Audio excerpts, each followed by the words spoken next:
नमो अरिहन्ताणं नमो सिद्धाणं नमो आयर्याणं नमो वच्छायाणं नमो लोहि सव्यसाहुणं मङ्गलं भगवान् वीरो मङ्गलं गौतमो गणी मङ्गलं कुन्दकुन्दार्यो जैनधर्मोऽस्तु मङ्गलम् सर्वमङ्गलमाङ्गल्यं सर्वकल्याणकारकं प्रधानं सर्वधर्माणां जैनं जयतु शासनं जैनं जयतु शासनं सर्वव्यापैकचिद्रूप स्वरूपाय परात्मने स्वोपलब्धि प्रसिद्धाय ज्ञानानन्दात्मने नमः। प्रवचन सार गाथा 172 अलिंग ग्रहण का 9वां बोल चलता है। 9वें बोल में ये बात चली थी कि आत्मा के उपयोग का यानी ज्ञान का, आत्मा के ज्ञान का किसी के द्वारा हरण नहीं किया जा सकता। अनेक प्रकार की परिस्थितियों की चर्चा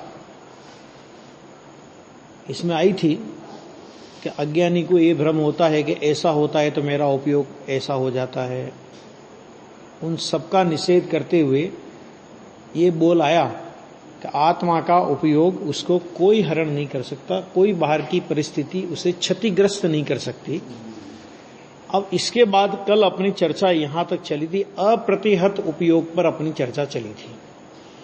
इसमें अपन लोगों ने समय सार की 38 नंबर की गाथा, प्रवचन सार की 92 नंबर की गाथा और जोड़नी छायक वाले प्रकरण की चर्चा की थी। अभी गुरुदेव श्री के आगे के प्रवचन में देखिए कि ज्ञान उपयोग का स्वरूप पर के द्वारा घात होने वाला नहीं है, क्योंकि पर पदार्थ ज्ञान में कुछ भी कर सकने में असमर्थ है, परंतु ज्ञान का जो उपयोग अपनी पर्याय की निर्बलता से होते हुए राग के कारण हीन होता है, वह बात भी यहां नहीं ली है। देखो दो बातें कि पर के द्वारा तो अपने ज्ञान का उपयोग घाता जा सकता ही नहीं है, हरण किया ही नहीं जा सकता, वे तो आत्मा में कुछ कर ही नहीं सकते। लेकिन ज्ञानी को निर्बलता के कारण पर्याय में जो राग होता है, और राग होता है तो उपयोगहीन होता है, सीधी सी बात है ना। राग है तो वहां ये बात पक्की है कि जहां तक राग है उपयोग की परिपूर्णता नहीं है, मतलब कुछ कमी है। तो कहते हैं कि उस बात को भी यहां पर नहीं लिया है ना, और उसे उपयोग ही नहीं कहा। किसे? उस राग को, इनको तो उपयोग ही नहीं कहते, क्योंकि जो उपयोग चैतन्य स्वभाव के आश्रय से कार्य करता है, ये शर्त है, चैतन्य स्वभाव के आश्रय से कार्य करता है और उसका ही आश्रय लेता है, उस उपयोग में राग ही नहीं है। क्या कहा? क्यों नहीं है राग? क्योंकि वो राग को अपना मानता कहां है, नहीं उपयोग में राग कहां है। उपयोग तो चैतन्य का अनुसरण करके होने वाला परिणाम है, तो फिर वह किस प्रकार हीन हो। उपयोग में राग की ही नास्ती को स्वीकार किया है यहां पे, तो उपयोग में राग की नास्ती है। कमजोरी के कारण जो राग है, उस कमजोरी के कारण होने वाले राग को स्वीकार नहीं किया, क्योंकि वो स्वभाव का परिणमन नहीं। क्यों नहीं स्वीकार किया? क्योंकि वो स्वभाव का परिणमन नहीं है, स्वभाव के आश्रय से होने वाला परिणमन नहीं है। और जो स्वभाव के आश्रय से होने वाला परिणमन नहीं हो, उसे स्वभाव का परिणमन तो नहीं कह सकते। तो वो यहां पे कहते हैं कि स्व के अवलंबन पूर्वक का उपयोग आत्मा में एकाकार होता है। कौन सा उपयोग आत्मा में एकाकार होता है? कि जो उपयोग स्व के अवलंबन पूर्वक होता है वही आत्मा में एकाकार होगा, और उसे ही यहां उपयोग कहा है। बस सीधी सी बात। जिस उपयोग का पर से भी हरण नहीं होता, उसका स्व से हरण कैसे किया जा सकता है? कह रहे पर पदार्थ भी जब उस उपयोग का हरण नहीं कर सकते, तो राग हरण कर देगा आत्मा के उपयोग का। जगत की बाहर की कोई परिस्थिति पर भी हरण नहीं कर सकता, तो ये क्या हरण करेगा आत्मा के उपयोग का। कि जो उपयोग च्युत होता है उसे यहां उपयोग ही नहीं गिना, मतलब जितना जो च्युत हुआ स्वरूप से उसे उपयोग नहीं गिना, जितना स्वरूप में लगा हुआ है उतना उपयोग है। आगे बात समझ में, कितना उपयोग है कि जितना स्वरूप में लगा हुआ है उतना उपयोग है। जो स्वरूप से च्युत है कहते हैं उनसे उपयोग गिनते ही नहीं है। कमजोरी को उपयोग नहीं गिना, कमजोरी को ज्ञानी का परिणमन नहीं गिना। जैसे होता है कि नहीं होता, 100 में से 90 नंबर आवे तो जो 10 नंबर नहीं आवे उसको हम पढ़ाई का परिणमन नहीं मानते। पढ़ाई का परिणमन किसे मानते? कि जो 90 नंबर आए ना, कि वो 90 नंबर पढ़ाई का परिणमन है, और जो 10 नंबर नहीं आए वो, कि उसको कुछ भी कह दो लेकिन पढ़ाई का कार्य तो नहीं कह सकते आप उसे। कह सकते हैं कि ये पढ़ाई का काम है कि 2 को 10 नंबर नहीं आए इसके, ये पढ़ाई का काम कहलाएगा। तो इसी तरह जो उपयोग आत्मा के आश्रित है कि वो तो आत्मा का उपयोग है ना, और जो आत्माश्रित नहीं है, माने जितना बहिर्लक्ष्य है तो उस बहिर्लक्ष्य को आत्मा का उपयोगी नहीं गिना यहां पे। जैसे राग को चैतन्य का परिणमन नहीं गिना जाता। राग को चैतन्य का परिणमन क्यों नहीं गिना जाता? क्योंकि राग चैतन्य के आश्रय से नहीं होता, भले ही आत्मा की पर्याय में होता हो। देखो, आत्मा की पर्याय में होना और आत्मा का होना, इसमें जमीन आसमान का अंतर है। आत्मा की पर्याय में होता है लेकिन आत्मा में, वो आत्मा का नहीं है। क्यों नहीं है आत्मा का? क्योंकि आत्मा की पर्याय में तो होता है लेकिन आत्मा के आश्रय से नहीं होता, बल्कि आत्मा का आश्रय चूक करके होता है। अज्ञानी को आत्मा का आश्रय चूक करके होता है और ज्ञानी को आत्मा की स्थिरता चूक करके, मतलब उतनी स्थिरता नहीं हुई तो आत्मा के आश्रय से नहीं हुआ ना। तो जो आत्मा के आश्रय से नहीं हुआ उसे आत्मा का परिणमन कैसे कहेंगे? आ गया? तो फिर क्या करेंगे? उसको किसका परिणमन कहेंगे? कि सीधी सी बात है कि आत्मा का परिणमन नहीं कहेंगे। पहले तो यह नक्की कर लो कि आत्मा का परिणमन नहीं कहेंगे। नहीं, बताओ फिर किसका परिणमन है?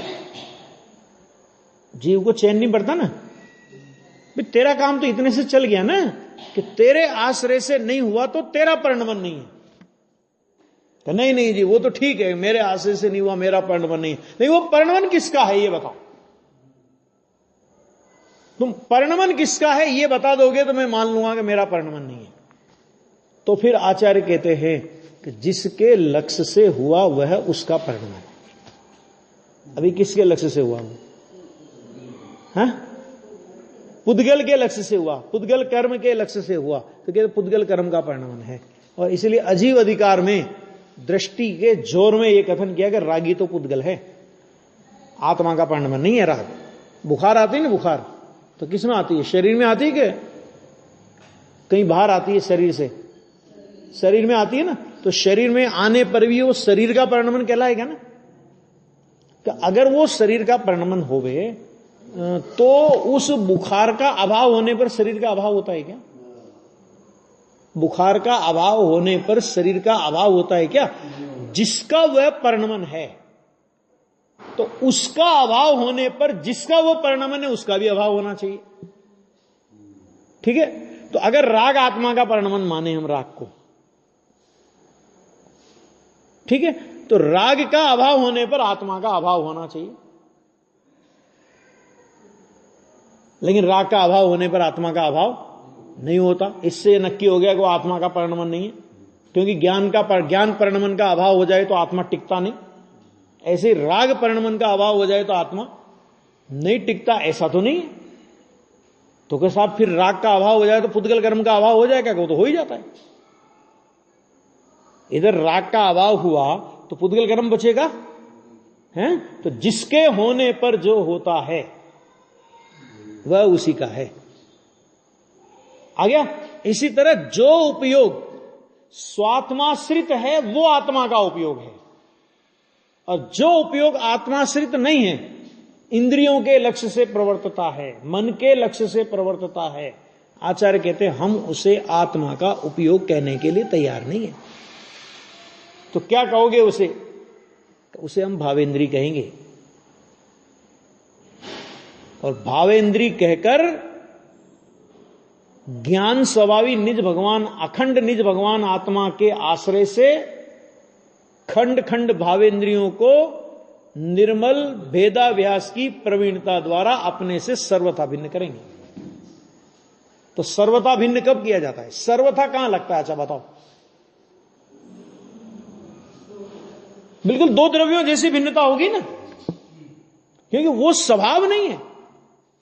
खंड खंड रूप से जानना ज्ञान का भी स्वभाव नहीं है, और खंड खंड रूप से ज्ञात होना कि ऐसा ज्ञेय का भी स्वभाव नहीं है। एक आम है, आम, और आम में स्पर्श रसगंध वर्ण पूरे के पूरे हैं कि नहीं? पूरे हैं। तो वो पूरा का पूरा ज्ञान, आम ज्ञान में ज्ञेय हो, ऐसे उस आम में ज्ञेयत्व तो धर्म है कि नहीं? वो आम में स्पर्श रस गंध वर्ण, वो आम का अखंड ज्ञेयत्व तो है कि नहीं है? कि टुकड़े हैं उसके, कि स्पर्श अलग है, रस अलग है, गंध अलग है, वर्ण अलग है, ऐसे टुकड़े हैं, चार ज्ञेय हैं वो। माने जैसे वो ज्ञेय का ज्ञेयत्व तो अखंड है, इसी तरह ज्ञान का ज्ञानत्व तो भी अखंड है। कि ये क्या मतलब हुआ कि साहब ये स्पर्शन इंद्री स्पर्श को तो जानेगी, लेकिन रस घ्राण और चक्षु को नहीं जानेगी।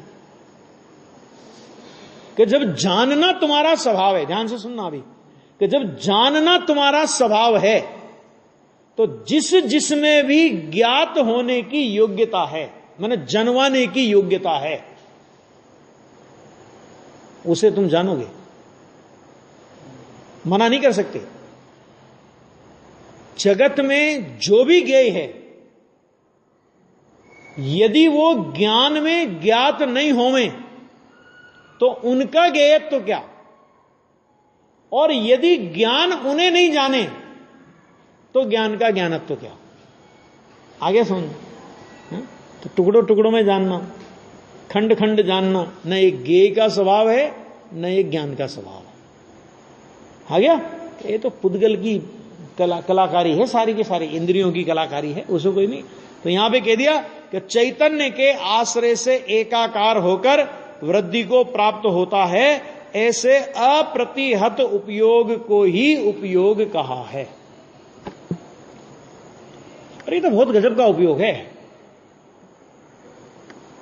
एक बार हुआ सो हुआ, अब पीछे मुड़ के गिरने वाला पड़ने वाला नहीं है। देखो यहां पे कहा, आगे का हेडिंग है कि जो निमित्तों में तथा राग में अटकता है वह उपयोगी नहीं है। लो कितनी गजब की बात कह दी।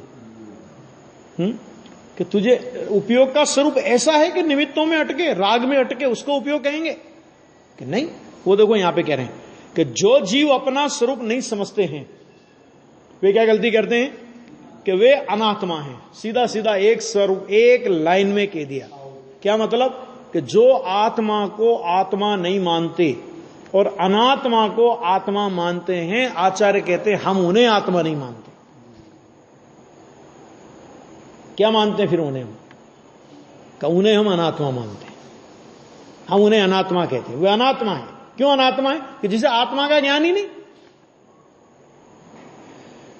अनात्मा में एकत्व बुद्धि पड़ी है, तो अनात्मा में एकत्व बुद्धि पड़ी है, हम उसे आत्मा मानने के लिए तैयार नहीं है। क्या मतलब? क्योंकि आत्मा की तो हत्या कर रहा है और समय। देखो, जो उपयोग स्वद्रव्य का आश्रय नहीं करता और पर में भ्रमण किया करता है उसे उपयोग ही नहीं कहते। क्यों नहीं कहते? क्योंकि उसको उपयोग का काम क्या था? लक्षण। उपयोग लक्षण है ना, तो लक्षण का कार्य लक्ष्य को प्रसिद्ध करना है, और उसके बदले अगर वो पर की प्रसिद्धि में लग गया तो उसे उपयोग कौन कहे? उसे उपयोग कौन कहे ये बताओ? कि उसका कार्य है अपनी प्रसिद्धि करना, मैंने अपने लक्ष्य की प्रसिद्धि करना, और वो लक्ष्य की प्रसिद्धि मैंने स्वभाव की और तो झांकता नहीं, और परोन्मुखी ही बना रहता है और पर की ही प्रसिद्धि में लगा रहता है, पौद्गलिक पदार्थों की। तो उसे उपयोग कौन कहे? हम तो उसे अनुपयोग, उसे हम तो उपयोग कहते ही नहीं। जिस प्रकार आत्मा अनादि अनंत है। कैसा है आत्मा? भगवान आत्मा कैसा है? तो वो अनादि अनंत है, माने जिसकी कोई शुरुआत नहीं है और जिसका कोई अंत नहीं है। क्यों नहीं है शुरुआत? क्योंकि किसी से उत्पन्न नहीं हुआ है।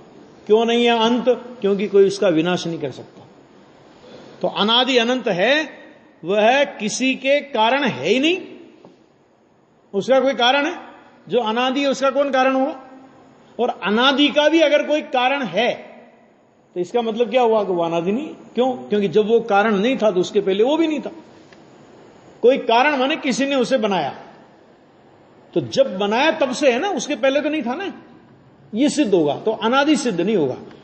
तो कहते हैं कि जैसे भगवान आत्मा अनादि अनंत है तो वह किसी के कारण है ही नहीं, जो स्वयं अपने से ही सिद्ध होने से, छठी गाथा की टीका, जो स्वयं अपने से ही सिद्ध होने से अर्थात किसी से उत्पन्न नहीं हुआ होने से अनादि सत्ता रूप है और कभी विनाश को प्राप्त नहीं होता, इसलिए अनंत है।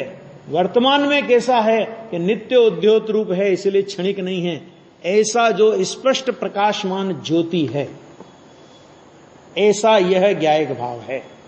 ऐसा जो भगवान आत्मा है, तो यहां पे कहते हैं कि जिस प्रकार आत्मा अनादि अनंत है वह किसी के कारण है ही नहीं, उसी प्रकार उपयोग भी बाहरी कारण से लाया जाए। कहां से आएगा उपयोग? कि बाहर से आएगा। ब्राह्मी पीने से उपयोग बढ़ेगा, मगज चलेगा। ब्राह्मी में रखा उपयोग आत्मा का नहीं, समझे ना। ऐसे बहुत सारी चीजें हैं। बढ़े अथवा घटे ऐसा उसका स्वरूप, उसका ऐसा स्वरूप नहीं है। कहां से? कि बाहरी कारण से बढ़े और घटे, क्योंकि बाहर से उपयोग का कोई लेना देना ही नहीं है। उपयोग स्वभाव का परिणमन है, स्वभाव के आश्रित परिणमन है, बाहर से उसका कोई लेना देना नहीं है। जो उपयोग अपने द्रव्य का आश्रय नहीं छोड़ता और पर का आश्रय नहीं लेता वही उपयोग है। देखो सच तो यह है, उपयोग ने कभी पर का आश्रय लिया नहीं है और ले भी नहीं सकता, और अपना आश्रय कभी छोड़ा नहीं है और छोड़ भी नहीं सकता। फिर गलती क्या हुई कि पर का आश्रय उपयोग को होता नहीं है, लेकिन पर का आश्रय होना मानता है। गड़बड़ी सारी मान्यता में है। उपयोग पर का आश्रय करता, उपयोग पर का आश्रय करता है। उपयोग कहां पर का आश्रय करेगा? उपयोग पर में जा सकता है, पर पदार्थ उपयोग आत्मा में, पर पदार्थ उपयोग में आ सकते हैं। तो ना तो उपयोग पर में जा सकता है, ना पर पदार्थ उपयोग में आ सकते हैं। फिर क्या होता क्या है कि अज्ञानी केवल भ्रम का सेवन करता है। आगे केवल भ्रम, राग ज्ञान में ज्ञात हुआ, तो राग ज्ञान में ज्ञात होने पर ज्ञान रागी हुआ, या इस बात की सिद्धि हुई कि ज्ञान की स्वच्छता है, ज्ञान कितना शुद्ध स्वच्छ है कि इसमें राग का प्रतिभास तो हुआ, ज्ञान रागी नहीं हुआ। दर्पण में झलकने वाला प्रतिबिंब दर्पण की स्वच्छता का प्रकाशन करता है। माने वो किस बात को सिद्ध कर रहा है कि ये दर्पण स्वच्छ है?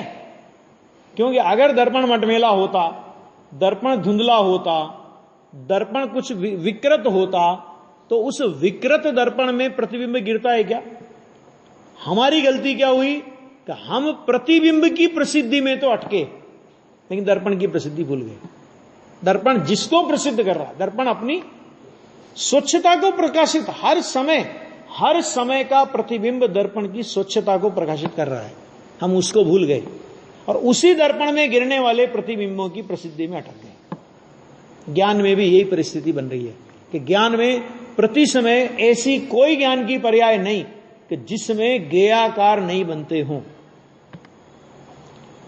वो ज्ञान में बनने वाले ज्ञेयाकार ज्ञान के स्वच्छत्व को, ज्ञान के शुद्ध स्वभाव को, ज्ञान के प्रकाशक स्वभाव को प्रकाशित कर रहे हैं। अज्ञानी ज्ञान की स्वच्छता न ढूंढकर ज्ञेयों के साथ में मैत्री करता है। यानी क्या होता है कि अज्ञानी को ज्ञान में ज्ञेय दिखाई देते हैं और ज्ञानी को ज्ञेय में भी ज्ञान दिखाई देता है। माने जितने भी ज्ञेयाकार ज्ञान में बन रहे हैं कि ज्ञानी को वो सारे ज्ञेयाकार ज्ञानमय दिखाई देते हैं। आगे समझ, ज्ञानी को क्या दिखाई देते हैं? तो वो सब ज्ञानमय दिखाई देते हैं। जितने भी दर्पण में प्रतिबिंब झलक रहे हैं कि वो ज्ञानी को सब क्या दिखाई देते हैं कि दर्पण का परिणमन दिखाई देता है, वो ज्ञान की रचना। और अज्ञानी क्या देखता है कि अज्ञानी ज्ञेयों में मैंने ज्ञान में ज्ञेय देखता है, मैंने ज्ञान में ये ज्ञेय आ गया, वो ज्ञान में ज्ञेयों की प्रसिद्धि करता है।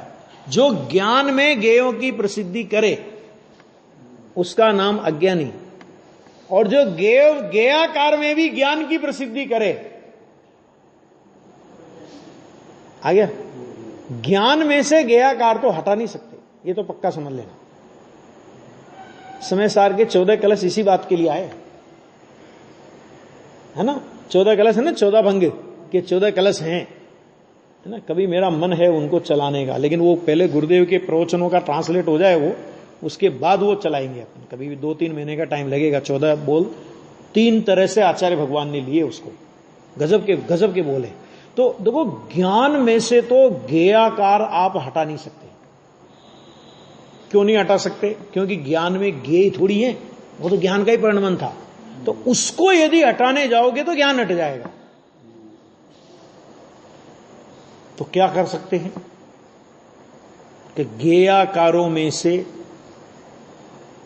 ज्ञेयाकार को गौण किया, मैंने ज्ञेयाकारपना गौण किया, तो क्या दिखाई दिया?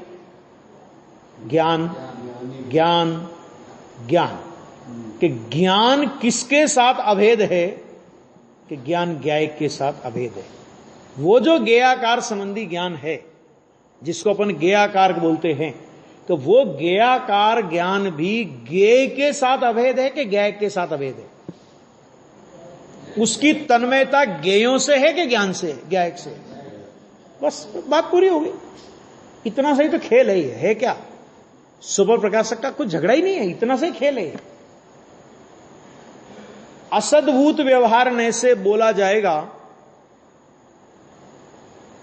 ज्ञेय को जानना, सद्भूत व्यवहार से ज्ञान ज्ञान को जानता है, और निश्चय से ज्ञान तो ज्ञायक ही है। बात पूरी हो गई, इतना ही है। ये यहां पे कह रहे, देखो, पर का आश्रय नहीं लेता, वही उपयोग है। तो इसका मतलब कैसा? पर का आश्रय लेता है, ये अज्ञानी की भाषा में समझाया जाता है। सच में उपयोग को ज्ञानी अथवा अज्ञानी किसी के उपयोग को पर का आश्रय होता नहीं है। पर का आश्रय होना मानता है, इसका नाम अज्ञानी है। अज्ञानी के उपयोग को भी पर का आश्रय नहीं होता, क्योंकि अगर अज्ञानी के उपयोग को भी पर का आश्रय हो जाए तो वो तो ये मानता ही है कि मैं पर का आश्रय करता हूं। क्या कहा? समझ आ रहा कि नहीं आ रहा?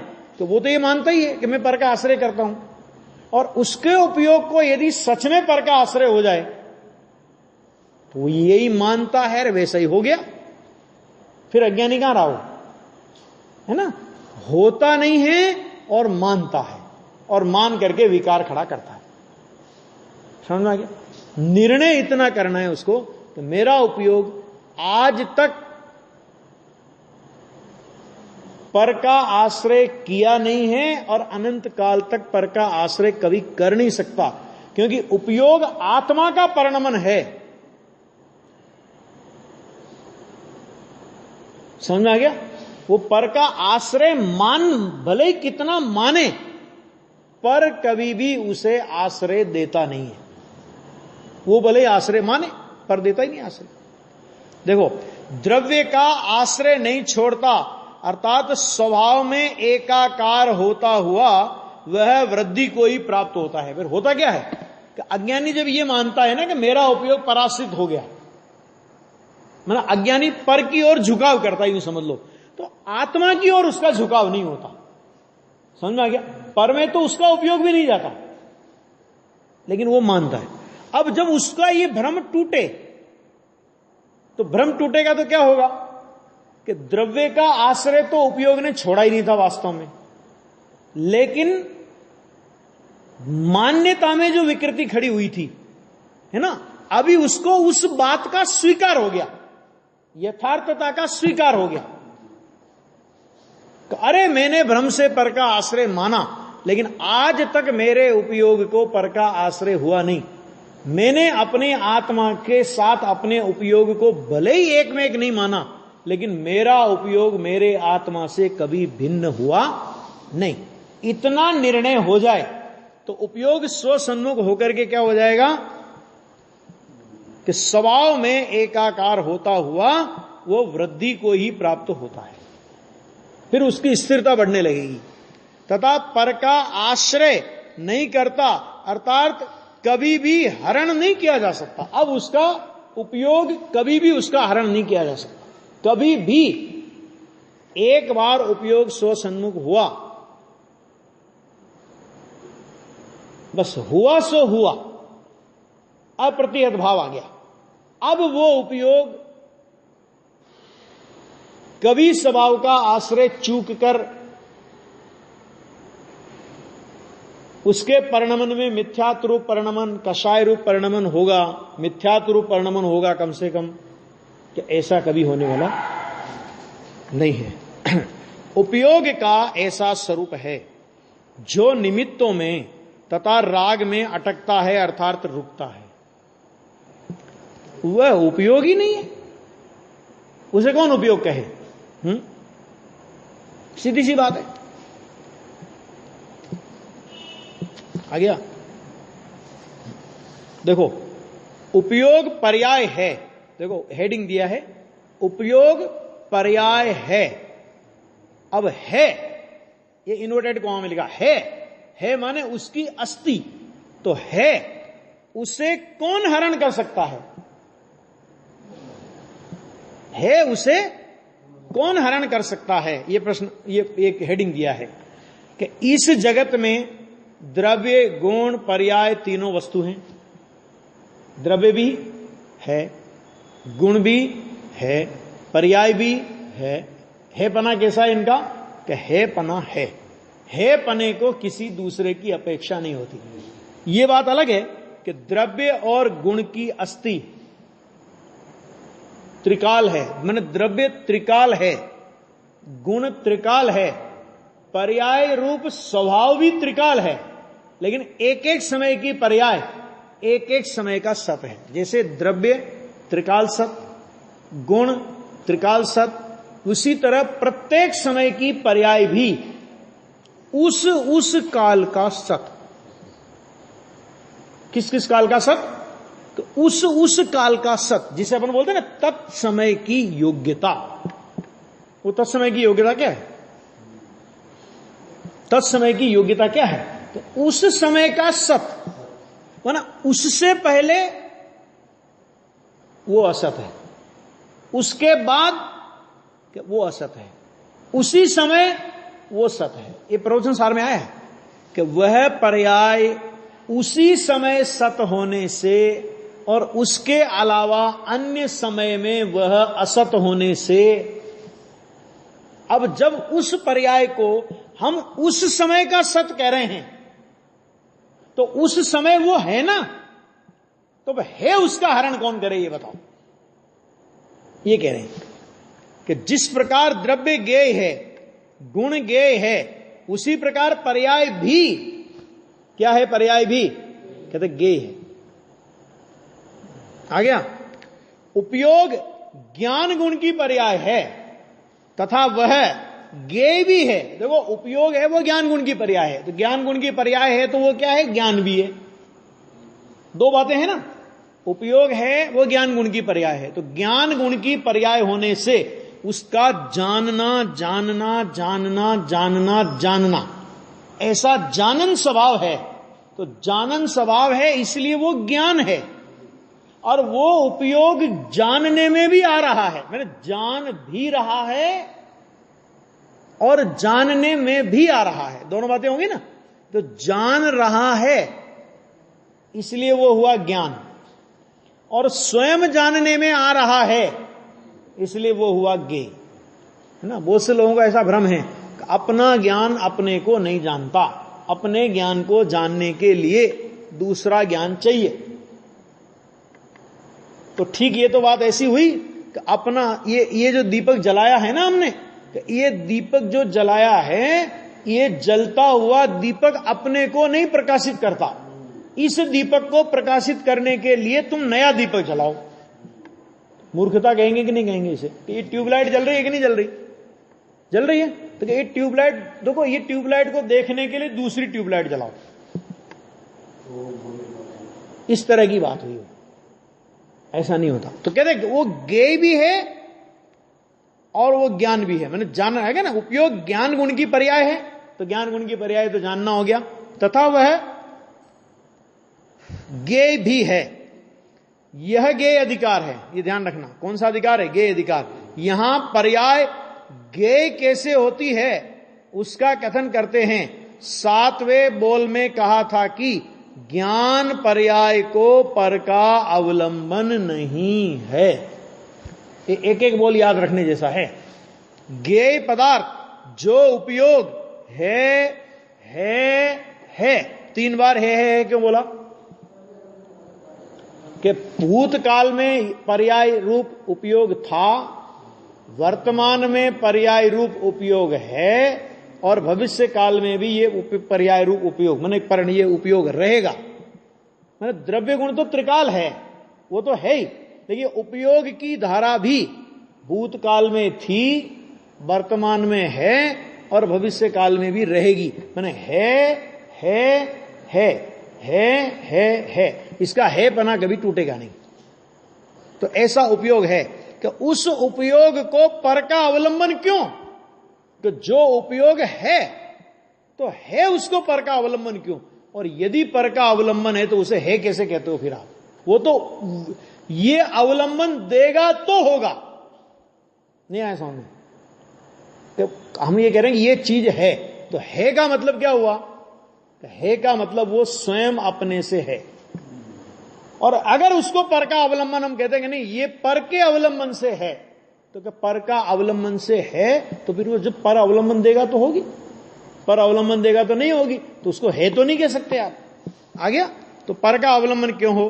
तथा ज्ञेय पदार्थ जो उपयोग है उसे बाहर से कैसे लाया जाए? तथा ज्ञेय पदार्थ जो है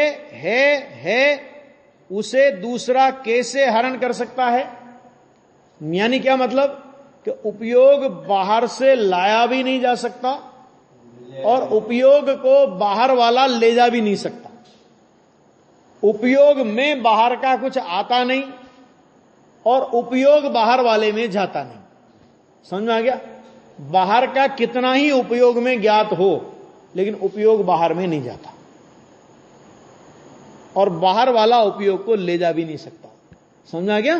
कि वो बाहर वाला ले जाए, कि ये उपयोग का स्वभाव नहीं है, उपयोग का कोई हरण नहीं कर सकता है। इस तरह ये अभी तक 9वें बोल में यहां तक चर्चा हुई। आगे इसी चर्चा को और बढ़ाएंगे।